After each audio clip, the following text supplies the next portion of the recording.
Hello, everybody, and welcome to Around the Gridiron. I'm Dominic Vizzioli. Joined alongside me is Hunter Mumbauer and Gabe Landry. And today we will be talking about who will win the NFC South. Hunter, you go first. Well, I think the Falcons have a really good chance of winning the NFC South. I think Desmond Ridder is a special quarterback. He can run, and he is an amazing passer.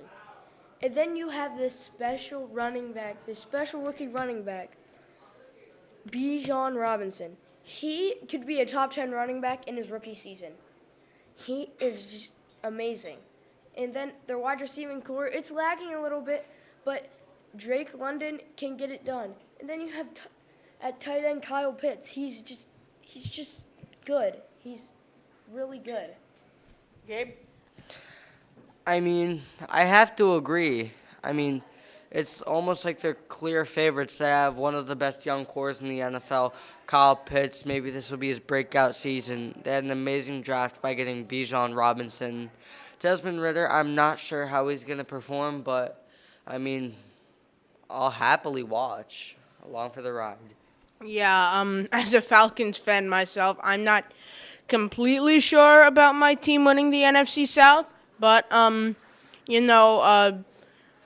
I think Desmond Ridder does have a bright future, and I was a bit upset when we drafted Bijan Robinson because we really could have used Jalen Carter because our defensive line does need a bit of work, but I think overall that our secondary, led by A.J. Terrell, I think that's good enough. Any other front runners for the NFC South? Don't count out the two teams of the Saints and the Panthers. Panthers got the number one overall pick, but remember they traded for it. They were not the worst team in the league. Their defense is good. Don't count their defense out. And this wide receiver is due for a breakout. Terrence Marshall. He is special. He's one of the tallest ones. He can run. He catches the deep ball. And Bryce Young he's the number one overall pick. That's pretty much all I got to say about him. Gabe. There's also one player on the Falcons we haven't mentioned, Cordell Patterson. He's an amazing kick and punt returner, and overall, he's just a versatile beast. All right. Yeah, those are some really great points. But honestly, I think my pick to win the NFC South are the New Orleans Saints. Like I said, I'm not completely sure about my Falcons winning the division, which is why, just in case, I got the Saints winning it because of Derek Carr, a huge upgrade at the quarterback position. They could have a healthy Michael Thomas. They also could. Yeah. They also signed back an old favorite by some older Saints fans, Jimmy Graham, at tight end to a 1-year deal. We'll see how he does, but overall, I think the New Orleans Saints will win the they'll win the NFC South. Let's go up north to the NFC North. Who do you think will win that, Hunter? NFC North, I think it's still the Vikings. You can't count out Justin Jefferson. He's the best wide receiver in the league, and he's still young. He's 24. All right. Well, I have to interrupt you there. Let's see. We have some breaking news. It says Joel Embiid has been traded to the New York Knicks for Michelle Robinson, R.J. Barrett, Jules Randle, Quentin Grimes, and 24, 25, 26, and 2029 first-round picks, 25 and 26 and 28 second-round picks. Wow, that is unbelievable. What do you think about that, Hunter?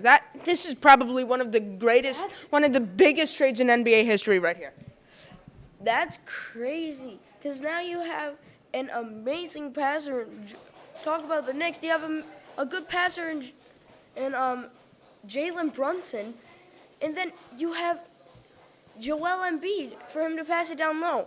this Knicks team is a force to be reckoned with in the East.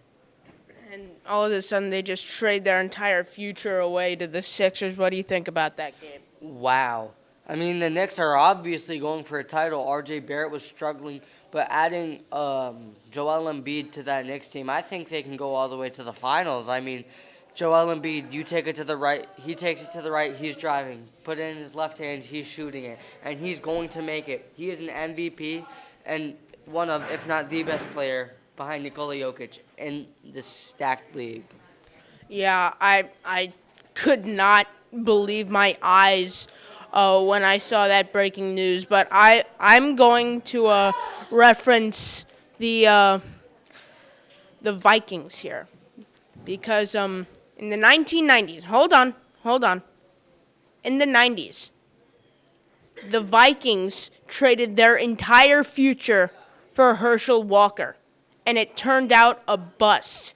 And those draft picks, and they didn't do well in the playoffs in the next few years, and those draft picks would have really helped out. And Herschel didn't go anywhere with the Vikings and was gone after 3 years. But personally, I think this was a really bad decision by the New York Knicks. I think they just, I think it was the Sixers who won this trade. But anyway, that's all the time we have for Around the Gridiron with Gabe Landry and Hunter Mumbauer. I'm Dominic Vizzioli. We'll see y'all later. Stay sexy.